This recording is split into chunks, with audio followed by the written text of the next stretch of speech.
자, 지금까지는 정렬 알고리즘에 대해서 살펴봤는데 이번에는 좀 더 일반적인 알고리즘 테크닉을 살펴볼 거예요. 지난번에 우리가 살펴봤던 테크닉 중에 하나가 디바이드 앤 컨커 였잖아요. 그게 어떤 문제가 주어지면 그 문제 자체가 어, 직접 풀기 어려우니까 더 작은 문제로 재기적으로 쪼개서, 작은 문제는 풀기 쉬우니까 작은 문제의 솔루션을 가지고 그 전 더 큰 문제의 솔루션을 계속 만들어 나가는 방법이었잖아요. 예를 들어서 아주 쉬운 방법으로 우리가 뭘 했었냐면 썸이라는 문제를 풀었는데, 썸이라는 문제는 뭐냐면 1부터 n까지 더하는 문제였잖아요. 그런데 이거는 여러 가지 방법으로 쪼개서 생각할 수 있어요. 어떻게 쪼개서 생각하면 되냐면, 첫 번째 1부터 n-1까지의 합과 n을 더한 게 1부터 n까지 합이니까, 사실 그런데 1부터 n-1까지는 합은 썸의 n-1이잖아요. 그래서 썸의 n을 구한다는 거는 n-1까지 합을 재기적으로 다시 호출해서 구하고 거기다 n을 더하면 되는 거죠. 물론 이제 여기 썸의 1이 1이 돼야 된다는 기본 첫 번째 케이스를 고려해야 되는 거고, 바닥 조건을. 나머지는 재기적으로 n 값을 하나 줄여서 다시 불러서 값을 계산한 다음에 그걸 n이랑 더하면 되는 방식으로 진행했어요. 그러면 이거를 반드시 이렇게 할 필요는 없어요.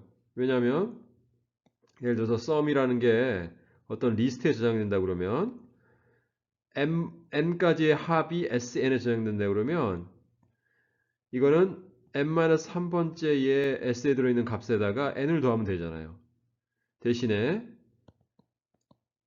1에서 1까지, 즉 n이 1일 때 값은 1이라고 초기화를 시켜놓으면 되는 거니까, 사실 이것은 재기호출, 함수를 재기호출해서 divide and conquer 방식으로 푸는 거고, 이거는 어떤 솔루션 값을 리스트에 저장하는 거죠.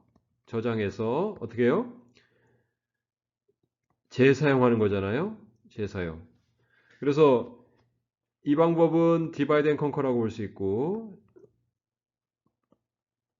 이 방법은 원래 문제 n까지의 합을 구하기 위해서는 1부터 n-1까지 합이 필요하잖아요. 거기다 n을 더하면 되니까. 근데 이 n-1까지 합을 어떻게 하냐면 미리 계산해서 여기 저장해 놓는 거죠. 그런 다음에 재사용하는 거예요. 이렇게 하는 게 바로 다이나믹 프로그래밍의 일반적인 방법입니다. 본질적으로 비슷해요. 디바이드 앤 컨커는 어떤 문제가 있으면 이 문제를 이게 작은 문제들로 쪼개는 거죠. 그래서 계속 작은 문제로 쪼개서 작은 문제들의 솔루션을 구하는 거죠. 작은 문제들의 솔루션을 구하는 거죠. 이 문제를 풀고 이 문제를 풀어서 원래 좀 더 큰 문제의 솔루션을 만들고, 그 다음에 이 문제를 풀고 이 문제를 풀어서 원래 큰 문제의 솔루션을 만들고, 이런 식으로 다시 계속 거꾸로 올라오면서 해답들을 모으면 전체 문제의 솔루션을 만들 수 있는 거죠. 그런데 다이나믹 프로그램도 마찬가지예요. 다이나믹 프로그램도 마찬가지인데 차이점은 뭐냐면, 우선 어, 문제를 작은 문제들로 쪼개는데 디바이드 앤 컨커에서는 작은 문제들이 뭔가 서로 교차 없이 쪼개졌어요. 그렇지만 여기는 작은 문제 쪼갤 때 이렇게 서로 중복해서 쪼개질 수도 있어요. 이렇게. 즉 이만큼 쪼갠 거와 그다음에 이만큼 쪼갠 것이 이렇게 중복될 수도 있는 거죠. 그래서 반드시 두부를 칼로 자르듯이 작은 문제로 쪼개는 디바이드 앤 컨커와 달리 다이나믹 프로그래밍은 여러 개의 작은 문제들로 쪼개는데 그 문제들이 서로 겹칠 수 있다. 그리고 이제 이런 작은 문제들의 솔루션을 다 구할 거 아니에요. 구한 다음에 이 문제의 솔루션과 이 문제의 솔루션을 구한 다음에 이 구한 답을 어, 여기 썸에서처럼 일종의 테이블에 저장하는 거죠. 테이블. 이 테이블이 리스트처럼 1차원 리스트가 될 수 있고 경우에 따라서는 2차원, 3차원 리스트가 될 수도 있어요. 그래서 이렇게 작은 문제의 솔루션을 테이블에 저장해 놓은 다음에 더 큰 문제의 솔루션은 어떻게 해요? 더 큰 문제의 솔루션은 뭔가 이 작은 문제의 솔루션을 갖고 조합해서 더 큰 문제의 솔루션을 만드는데 작은 문제의 솔루션은 어디 있어요? 테이블에 있으니까 테이블에 있는 솔루션을 가지고 와서 더 큰 문제의 솔루션을 조합해서 만들면 되는 거죠. 그렇죠? 그런 의미에서 이제 다이내믹 프로그래밍 디바이드 앤 컨커와 차이가 있습니다. 즉 디바이드 앤 컨커는 문제를 서로 중복되지 않게 작은 문제들로 재기적으로 쪼개서 해결한 다음에 그 솔루션을 다시 재기적으로 거꾸로 올라오면서 조합하는 거고 다이내믹 프로그래밍은 문제를 작은 문제로 쪼개는데 작은 문제들이 서로 겹칠 수가 있고 그렇게 해서 푼 솔루션들을 테이블에 저장해 놓고 큰 문제의 솔루션을 만들기 위해서 작은 문제의 솔루션을 테이블에서 읽어와서 다시 조립하는 거죠. 그런 의미에서 중복되는 것들을 피할 수 있다는 장점이 있습니다. 이제 예를 들어 볼게요. 어떤 예를 들어 볼 수 있냐면 자, 이제 피보나치 넘버를 우리가 많이 예를 들어 설명했잖아요. 피보나치 넘버는 fn, n번째 피보나치 넘버는 n-1번째 넘버와 n-2번째 넘버를 더해서 만든다라는 거죠. 그러면 이 경우에는 바닥 조건이 두 개 필요하죠. 0번째 피보나치 넘버와 첫 번째 피보나치 넘버가 필요한데 각각 0과 1이라고 해요. 그러면 뭔가 피보나치 넘버는 처음에 0에서부터 시작해서 두 개를 더해서 그 다음 거 만들고 2, 3, 5, 8 이런 식으로 이제 만들 수가 있는데 그러면 디바이드 앤 컨커로 n번째 피보나치 넘버 fn을 구해볼까요? 이거는 디바이드 앤 컨커로 재기적으로 작성해 볼게요. 그럼 우선 바닥 조건을 테스트하는데 0이거나 n이 1이면 return n을 하면 되는 겁니다. 왜냐하면 0번째 피보나치 넘버는 0이니까 n을 리턴하면 0이 리턴 될 거고 n이 1일 때는 첫 번째 피보나치 넘버 1이잖아요. 그래서 n을 리턴하면 그 정상적인 f1 값이 리턴 돼요. 그렇지 않으면 어떻게 해요? 리턴 f n-1을 제기적으로 호출하고 n-2를 제기적으로 호출한 다음에 더하면 되는 거죠. 근데 이 방법의 단점이 뭐냐면 이게 f5를 위해서 제기적으로 호출한다고 가정해 볼까요? 그러면 f5는 f4와 f3을 계산해야 되는 거고 f4를 f3과 f2, f3은 f2와 f1, f2는 f1과 f0 이렇게 우선 계산하게 되잖아요. f1과 f2는 이게 바닥 조건이니까 우선 1과 0으로 만족되고 다시 리턴돼서 f2가 계산되죠. 그래서 이게 1이 돼요. F1은 이게 n이 1이기 때문에 제기적으로 호출할 필요 없이 자동적으로 1이 돼서 리턴되고 1과 이쪽에 1이 올라와서 F3가 계산되죠. 2로 계산됩니다. 그러면 F4를 계산하기 위해서는 F3는 이미 계산됐고 F2를 계산하기 위해서 또 어떻게 해요? 여기는 그리지 않았지만 다시 이게 F1과 F0로 재기 호출해서 이 값과 이 값을 리턴 받아서 1을 만들 거 아니에요. 그래서 F2를 또 계산하겠죠. 여기에 문제점이 뭐예요? 문제점이 뭐냐면 맨 처음에 여기 F2가 계산됐잖아요. 그래서 올라와서 F3를 위해서 기다리고 있는데 여기 또 F2가 필요하면 처음에 이 F2가 계산됐을 때 그 값을 사용하지 않고 다시 재기적으로 호출한다는 거죠. 그러니까 똑같은 값이 여러 번 등장하면 그 값을 계산하기 위해서 반복적으로 재기 호출이 일어나서 그만큼 시간이 더 드는 거예요. 그래서 이게 이 재기적인 호출 방법의 디바이드 앤 컨커 방법의 약점이죠. 그러면 이거를 다이나믹 프로그래밍으로 한번 해볼까요? 다이나믹 프로그래밍으로 프로그래밍 이 방법을 한다는 건 뭐예요? 처음에 계산한 값을 어떤 리스트, 즉 테이블에다가 저장해 놓는 거예요. 예를 들어서 fn이라고 하면 이 경우에는 다이나믹 프로그래밍 해서 dp라고 보통 부르고 그러면 뭔가 f는 빈 리스트를 하나 만들고요. 빈 리스트를 만들지 말고 우선은 0, 1 두 개로 구성된 리스트를 만듭니다. 이거는 F0가 바로 이 F0란 제로 번째 피보나치 넘버란 뜻이고 이건 제로고 F1은 1이란 뜻이죠. 그래서 두 개의 바닥 조건에 해당되는 값을 갖고 초기화를 시킨 다음에 포문을 도는 거죠. i는 in range 0번째 첫 번째는 이미 초기화돼서 우리가 알고 있고 만들어 놓은 거니까 두 번째 피보나치 넘버부터 n번째 피보나치 넘버까지 만들어야 되니까 n 플러스 1까지 레인지 하고 그 다음에 i번째 피보나치 넘버는 i-3번째 피보나치 넘버와 i-2번째 피보나치 넘버를 더하면 되잖아요. 그래서 return f를 하면 f는 뭐예요? 얘는 f0부터 fn까지 모두 계산돼서 f라는 리스트에 들어있는 거죠. 그러니까 n번째 피보나치 넘버만 구하는 게 아니고 0번째부터 n번째까지 다 구해서 넘겨주는 거죠. 훨씬 더 좋은 거죠. 그럼 여기서 이게 동작하는 이유는 뭐예요? i가 중요한 거는 2부터 2, 3, 4, 5 점점 커지면서 이 값을 계산한다는 거예요. 즉 i번째 피보나치 넘버를 계산하기 위해서는 그 전에 for문에 어떻게 해요? fi-를 먼저 계산해서 저장해 놨겠죠. 그 다음에 fi-2 즉 i-두 번째 피보나치 넘버도 i-3번째 피보나치 넘버 계산하기 전에 계산은 됐겠죠. 그래서 i번째 피보나치 넘버를 계산하기 위해서는 이 두 개의 그 전 피보나치 넘버가 이미 계산돼 있어 f라는 리스트에 저장되어 있는 거예요. 그래서 이것도 읽어다가 더해서 i번째 피보나치 넘버를 쓰면 되는 거죠. 그래서 이거는 상수 연산밖에 안 하잖아요. 더하기 한 번에 대입 한 번. 이거를 이 i가 2부터 n 플러스 n까지 도니까 대충 n-두 번 돌잖아요.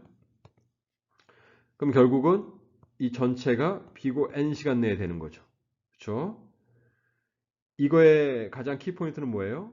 내가 앞으로 필요할 솔루션의 값들을 포문을 돌면서 그 순서에 맞게 미리 리스트에 저장해 놓는 거죠. 그리고 나중에 더 큰 문제의 솔루션을 위해서 그 작은 문제의 솔루션이 필요하면 그 테이블에 가서 리스트에 가서 그 값을 갖다가 가져와서 뭔가 조합하면 되는 거잖아요.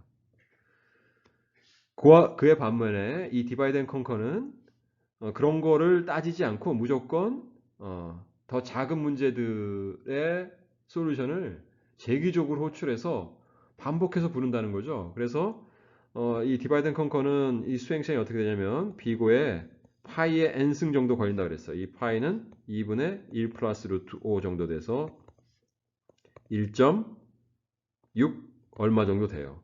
그러니까 1.6의 몇 n승이죠. 1.6의 n승. 이건 그냥 n. 이게 어마어마한 차이가 나잖아요. 자, 이게 바로 다이내믹 프로그래밍의 기본적인 방법이에요. 자, 이번에는 아주 간단한 예제 중에 하나로 계단 오르기라는 예제를 한번 살펴보겠습니다. 계단 오르기는 이렇게 계단이 1층부터 2, 3 해서 n층까지 이렇게 있는 거죠. 그럼 여러분들이 여기에 서 있는 거예요. 그래서 계단으로 오르는데 조건이 뭐냐면 한 칸씩 오르든지 또는 두 칸씩 오르든지 둘 중에 하나밖에 없는 거죠. 그러면 예를 들어서 우리가 원하는 건 뭐냐면 1층부터 n층까지 오르는데 오를 수 있는 경우의 수를 구하는 게 문제예요. 경우의 수. 예를 들어서 가장 쉽게 1층, 2층, 3층이 있다고 하면 2층으로 오르는 경우는 한 칸씩 오를 수밖에 없잖아요. 딱 한 칸 올라서 가는 경우 한 가지. 그러니까 2층까지 오르는 거, 1층에서 2층 오르는 경우는 한 가지. 1층에서 3층 오르는 거는 한 칸 올라갈 수 있고 빨간색으로 두 칸까지 한꺼번에 갈 수 있으니까 두 칸 올라가서 3층까지 갈 수 있죠. 그래서 1층씩 올라가는 경우 하나, 2층 두 칸을 한꺼번에 올라가는 경우 하나, 그래서 총 두 가지 경우.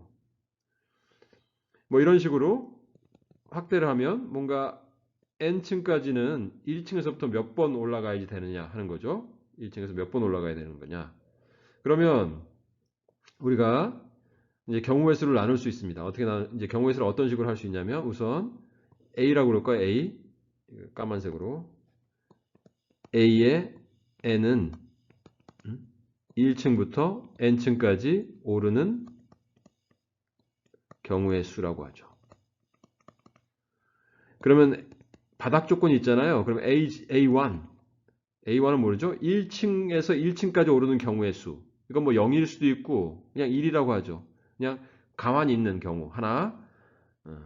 그 다음에 1층에서 2층까지 오르는 경우의 수. 1층에서 2층까지 오르는 경우의 수는 하나. 그렇죠? 하나. 그러면 또 A의 3은 두 가지죠? 여기서 그림에서 본 것처럼. 그러면 이 앞에 있는 이 두 개를 이제 이거를 바닥 조건이라고 하고, 그러면 n층까지 오르는 경우의 수를 한번 생각해 볼까요? n층까지 오르는 경우의 수는 여기 그림에서 보죠? 그림에서 봐요. 뭔가 여기서 출발해 가지고 계속 올라갈 거예요. 올라가서 마지막에 뭔가 점프를 해서 n층에 딱 도달하겠죠. 이렇게 정상 정보. 그러면 이 n층에 도달하기 바로 직전에는 어디에 왔겠어요? 내가 오를 수 있는 거는 한 칸 오르든지 두 칸 오르든지 하는 거잖아요. 그러면 두 가지 경우밖에 없어요. 뭐냐면 n-1층에서 한 칸 점프해서 올라오는 경우와 파란색으로 n-2층에서 두 칸을 점프해서 n층에 도달하는 경우 두 가지죠. 그러면 n-1층까지는 어떻게 하겠어요? 1층부터 뭔가 n-1층도 뭐 한 칸 또는 두 칸씩 해서 다다다다 n-1층에 딱 도달했겠죠. 그럼 이때 경우의 수는 뭐겠어요? 1층부터 n-1까지 도달하는 경우의 수는 정의에 따르면 a의 n-1 원소에 그 값이 저장되어 있겠죠. 저장되어 있다면 그 다음에 n-2층으로부터 두 칸 띄어서 n층까지 왔다는 거는 뭔가 1층부터 한 칸 또는 두 칸씩 열심히 해서 n-2층에 도달했다는 거죠. 그렇죠? n-2층 여기 도달했다는 거죠. 그러면 1층부터 n-2층까지 도달한 경우의 수는 얼마겠어요? A에 n-2에 있다면 거기에 저장되어 있겠죠. 그럼 내가 n층에 도달하는 경우의 수는 뭐예요? n-1층에서 한 칸 띄어서 오는 경우 플러스, 즉 얘는 1층부터 n-1층까지 와서에 이르는 경우의 수 더하기 1층부터 n-2층까지 오르는 경우의 수. 이 두 개를 더하는 거잖아요. 두 개밖에 없죠. 그렇죠?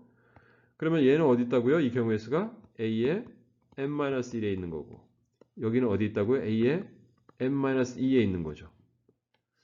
그래서 어떻게 되냐면 A의 n-1 더하기 A의 n-2라는 일반적인 n에 대한 일종의 이런 점화식이 만들어지잖아요. 점화식. 이게 되게 중요합니다. 근데 이게 뭐예요? n번째의 어떤 값은 n-3번째, n-2번째의 값을 더한 거네요. 이게 어떻게 보면 피보나치 넘버죠. 피보나치 넘버고 이거에 시작하는 거는 0과 1이 아니고 1과 1로 시작한다는 것밖에 차이가 없어요. 그렇죠? 이 두 개를 가지고 하면 되는 거죠. 그래서 결국은 이 다이나믹 프로그래밍은 뭔가 기본적인 조건을 만들고 그 다음에 일반적인 문제에 대한 점화식을 만들어서 뭔가 솔루션을 점화식으로 표현할 수 있다는 게 핵심입니다. 그러면 이거를 뭔가 코드로 옮길 때 어떻게 해요? 코드로 옮길 때 A는 예를 들어서 1, 1 이렇게 얘는 뭐예요? A1은 이건 아무것도 아니고 이건 아니고요. 예를 들어서 뭔가 A에다가는 처음에 A0는 없고 1, 1. 그러면 얘가 A1이고 얘가 A2잖아요. 뭐 이렇게 시작한다고 치면 포문을 돌릴 때 i는 in range 3부터 n 플러스 1까지 하나씩 증가시키면서 하는데 a의 i는 a의 i-1 플러스 a i-2 이런 식으로 하면 되겠죠. 근데 여기서는 이 for문이 중요한 거죠. 왜냐하면 i번째 솔루션 값을 구하기 위해서는 i-3번째와 i-2번째 솔루션 값이 미리 계산돼야 되잖아요. 그러니까 for문이 3부터 차례대로 증가하는 방향으로 for문을 돌아야지 얘를 계산하기 전에 이 값과 이 값이 먼저 계산되겠죠. 그래서 뭔가 큰 문제에서 요구하는 작은 문제의 솔루션이 뭔가 반복해서 채워져야 되는데 큰 문제의 솔루션을 위해서는 작은 문제의 솔루션을 먼저 채워야 되는 거예요. 그 순서만 유지하도록 하면 점화식을 계산하는 건 너무 쉬운 거죠. 그렇죠? 자, 그래서 정리를 하면 다이나믹 프로그래밍은 디바이드 앤 컨커와 비슷하지만 문제를 쪼개서 해결하는 건데 작은 문제의 솔루션을 미리 어떤 테이블에 담아놓고 저장해놓고 나중에 그 작은 문제의 솔루션이 필요로 할 때 그 테이블에서 읽어와서 계산을 하고 큰 문제의 솔루션이 다시 계산되면 그걸 다시 테이블에 저장하고 이 과정을 반복하는 거죠. 그러면 중복해서 계산하는 거를 상당 부분 피할 수 있어요. 그래서 단순 무식한 디바이드 앤 컨커 재기 알고리즘보다는 훨씬 더 빠른 시간 내에 문제를 해결할 수 있다. 이렇게 정리할 수 있습니다.